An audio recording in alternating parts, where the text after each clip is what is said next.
ॿिनि ॿारनि जो किसो आहे।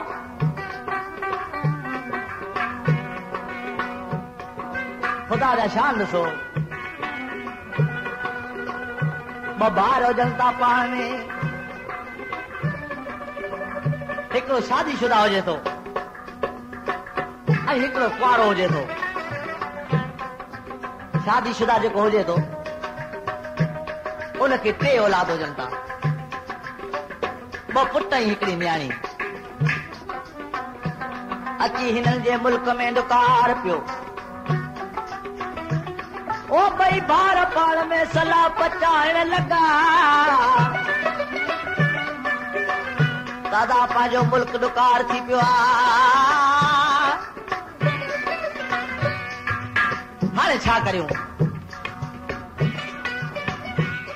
नंढो भाउ चवण लॻो, दादा फिलाणो मुल्क जेको आबाद आहे, हलो उन मुल्क में शायदि अलाह साईं जी रहमत थिए असां ते ऐं उते पंहिंजो गुज़र थी सघे। ख़ुदा जा शान ॾिसो,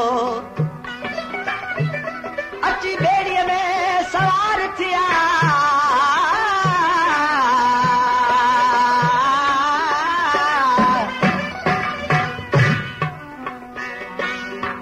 ॿेड़ी में अची सवार थिया। थोरी घणी मंज़िल कयाऊं कान त ॿेड़ी ॿुॾण लॻी। ॿेड़ी वारो चवण लॻो, दादा दरिया सदको थो घुरे। हिननि ॿिनी ॿारनि पुछा कई, ए अदा ॿेड़ी वारा दरिया छा जो सदको पियो घुरे? ॿेड़ी वारो चवण लॻो, अदा दरिया इंसान जो सदको थो घुरे। ज़ाल चवण लॻी पंहिंजे मुड़ुस खे, छा चवण लॻी त वीचारा हीअं कर, पंहिंजे भाउ खे उछलाए छॾ। अदासीं किसो ॿुधण जहिड़ो आहे ऐं हिन मां ख़बर पई वेंदी त भाउ छा चीज़ आहे। अॼुकल्ह दुनिया जेका असां फिटाइण वारी आहे, कंहिंखे ख़ुशि नज़र ॾिसणु नथी चाहे। ज़ाल चवण लॻी पंहिंजे मुड़ुस खे त पंहिंजे भाउ खे उछलाए छॾ। हिन जवान मर्द छा कयो जो पंहिंजे हिकिड़े पुट खे उछलाए छॾे। थोरी मंज़िल वरी अॻिते वॼाई की लकी, ओ त वरी ॿेड़ी ॿुॾण लॻी आहे। ॿेड़ी वारो चवण लॻो, दादा दरिया सदको थो घुरे। ज़ाल चवण लॻी पंहिंजे मुड़ुस खे,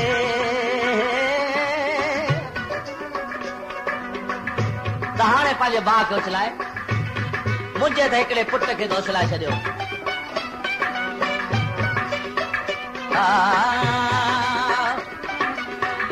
अलाह जा शान ॾिसो, जो हिन जवान मर्द छा कयो जो पंहिंजे धीअ खे उछलाए छॾियईं।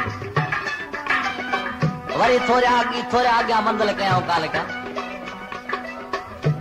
त वरी ॿेड़ी ॿुॾण लॻी। ॿेड़ी वारो चवण लॻो, अदा दरिया सदको थो घुरे। ज़ाल चवण लॻी पंहिंजे मुड़ुस खे त मुंहिंजा 2 बच्चा तो उछलाए आहिनि, हाणे त पंहिंजे भाउ खे उछलाए। हिन जवान मर्द छा कयो जो पंहिंजे 3 बच्चे खे उछलाए छॾियईं। वरी थोरो अॻियां मंज़िल कयूं कान त वरी ॿेड़ी ॿुॾण लॻी। ॿेड़ी वारो चवण लॻो त दरिया सदको थो घुरे। ज़ाल चवण लॻी पंहिंजे मुड़ुस खे त वीचारा मुंहिंजा 3 बच्चा तो उछलाया आहिनि, हाणे त पंहिंजे भाउ खे उछलाए। हिन जवान छा कयो जो जले बाह में ज़ाल खे उछलाए छॾियईं। वञी दरिया पार थिया, आबाद शहर में विया, उते वञी धंधे कारोबार में लॻी विया। ख़ुदा जा शान ॾिसो, जो वरी वॾे भाउ शादी कई, वरी हुनखे 3 औलाद थिया, 2 पुट ऐं हिकिड़ी न्याणी। ज़ाल खे चवण लॻो त अॼु जेके पाण घर जा भाती आहियूं सभु गॾिजी खाईंदासीं ऐं खाधो जेको सो हिकिड़ी जाइ ते रखिया सभु गॾिजी वेही खाईंदासीं। ज़ाल छा कयो खाधो तयारु कयईं हिकिड़े थां में विझी रखियईं सभई भातीअ ते वेठा। हिन ज़ाल छा कयो बचन ॾे निहारियईं ज़ाल ॾे निहारियईं भाउ में निहारे ज़ारो ज़ार रहण लॻो। ओते ते बाप छा कई वॾे भाउ खां मुंहिंजा अदल मूंखे ॿुधाए तूं छा जे लाइ रोएं थो। भाउ चवण लॻा जेकॾहिं आउं ज़ाल जे चए ते थियां तोखे उछलाए छॾियां त वरी तूं न अची।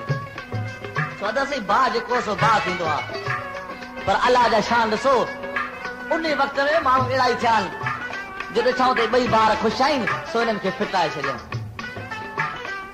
हाणे वॾो भाउ सकरात ते पियो आहे नंढे ॾे कासत माणी त वञी मुंहिंजे भाउ खे अची जो आख़िरी दीदार करियां। जॾहिं भाउ वटि कासत वियो आहे अदा तुंहिंजो वॾो भाउ जेको सकरात ते पियो आहे हुन इनकार करे छॾियो। हाणे नंढो भाउ इनकार करे थो जॾहिं वॾे भाउ खे ख़बर पए थी त मुंहिंजे भाउ इनकार करे छॾियो अचण जे लाइ तॾहिं कहिड़ी तरह सां दाऊं करे थो उहो वॾो भाउ चए थो मिठा मुंहिंजे त मरकज़ ते